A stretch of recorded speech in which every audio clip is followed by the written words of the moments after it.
Buenos días, clase. Hoy vamos a hablar sobre la familia. Today we are going to talk about family.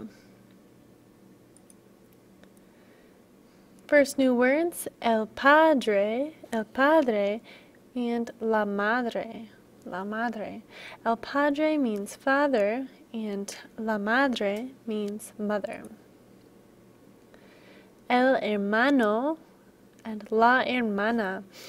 El hermano means brother, and la hermana means sister. El hermano, la hermana. El hijo is son. La hija means daughter. El hijo, la hija. El abuelo means grandfather. La abuela means grandmother. El abuelo, la abuela. El nieto means grandson, and la nieta means granddaughter. El nieto, la nieta. El tío means uncle. La tía means aunt. La tía. El tío, la tía. El primo is a cousin, or more specifically a male cousin. La prima is female cousin. El primo, la prima. El sobrino is a nephew. La sobrina is a niece. El sobrino, la sobrina. El esposo means husband. La esposa means wife. El perro means dog. El perro. Notice that double R makes a rolling sound. And el gato is a cat. El gato. You'll notice some things about these new vocabulary words that have to do with gender. Oftentimes when we're talking about one male person, the word ends with O, for example, hermano. If we are talking about one female person, the word ends with A, hermana, sister. If we're talking about multiple, and there is at least one male involved, for example, if you say siblings, when there's at least one male, you would say hermanos.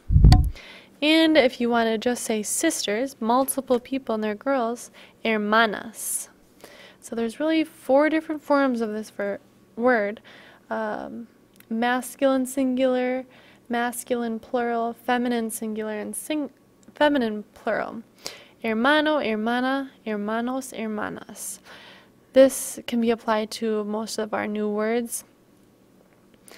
Another example would be primo. Primo, prima. Those are 2 words for a cousin. A primo is a male cousin. A prima is a female cousin. If I want to talk about my cousins, and at least one of them is a boy, I would call them primos. If I want to talk about my cousins and all of them are girls, however, I would call them primas. Now we're going to look at a couple of different structures and questions and different things that go along with our family vocabulary. First of all, to talk about step relatives, we are going to simply take off the last letter of the relative and add astro as a suffix if it's a boy that we're talking about, a male person, or astra if it's a girl or a female. For example, if I want to say the word stepmother, I take the word for mother, which is madre, and take off the E, the last letter, and add astra to make madrastra, which means stepmother. For stepson is another example. I take the word for son, which is hijo, take off the last letter, which is O, and then add astro, because this time we're talking about a male person. So stepson is hijastro.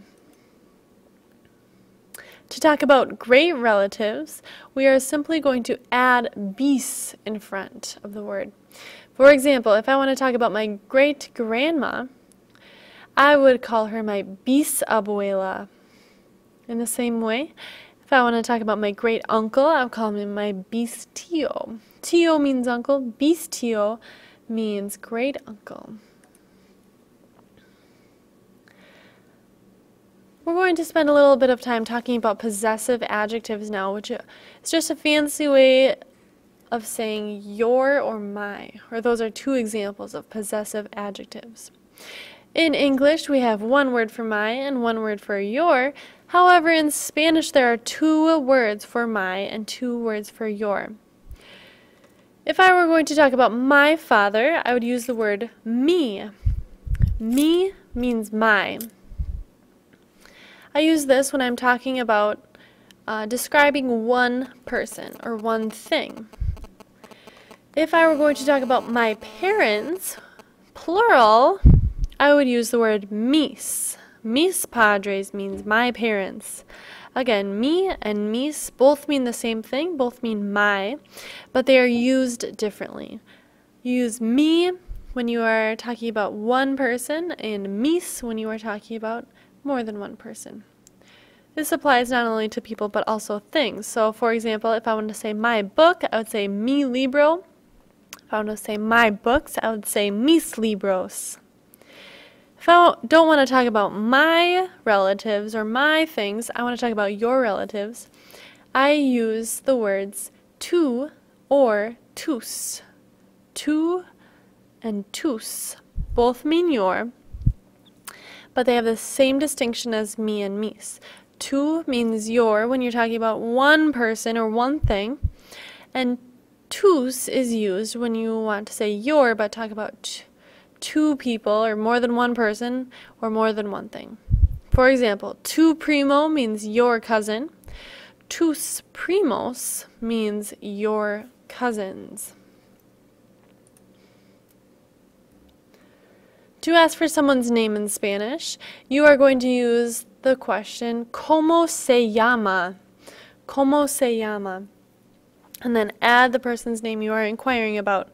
For example, ¿Cómo se llama tu madre? Means, what is your mother's name?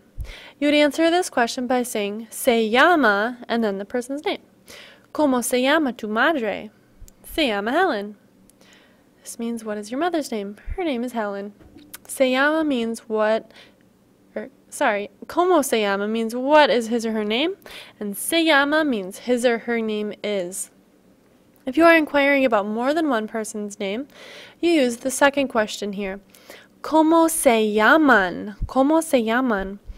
For example, if I want to know your siblings' names, I could say, ¿Cómo se llaman tus hermanos? Which means, what are your siblings' names? And you'd answer this question by saying, se llaman, and then their names. For example, se llaman Bill y Bob, means their names are Bill and Bob. So again, ¿Cómo se llama? Is used to ask about one person's name, and ¿Cómo se llaman? Is used to ask about multiple people's names. To ask how many relatives you have, or how many of a certain type of relatives you have, you use the word cuantos, which means how many. You also use a special word tienes, which means you have or do you have in this case because it's a question. So ¿Cuántos gatos tienes? Is a question that means how many cats do you have?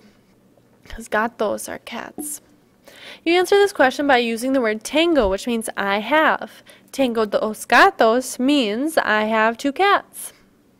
The second question is just another example. ¿Cuántos primos tienes? How many cousins do you have? ¿Cuántos, again, means how many. Tienes means you have or do you have. Tengo cuatro primos means I have 4 cousins. So those are our vocabulary words and some useful structures that go along with our family vocabulary. I hope this video has helped you review those terms.